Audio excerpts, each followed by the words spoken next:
Le but de cette note scientifique est de faire un état des lieux du biomimétisme en France, notamment sa plus-value dans la lutte contre le changement climatique, grâce justement à des innovations inspirées de la nature au service des entreprises et de la biodiversité.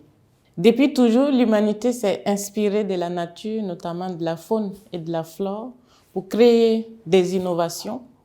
Et c'est dans ce cadre-là que depuis le XVe siècle, Léonard de Vinci s'était inspiré de la nature pour créer ses inventions.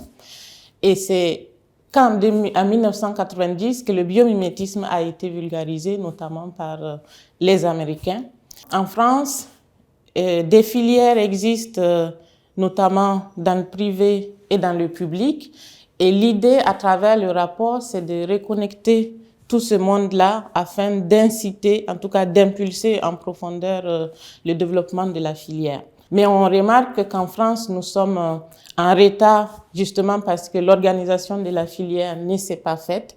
Et c'est dans ce contexte aussi que nous avons mis en place 10 recommandations. Il est important pour nous qu'un label éthique soit mis en place puisque le biomimétisme doit invoquer chez nos entrepreneurs le côté éthique et développement durable.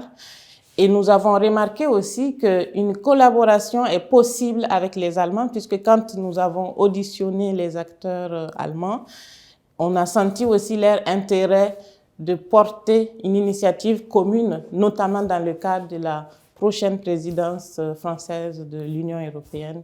Beaucoup de scientifiques nous alertent sur la disparition de la biodiversité et le biomimétisme est une solution pour tendre vers une écologie sociale avec une valeur ajoutée pour nos entreprises et la protection de la biodiversité.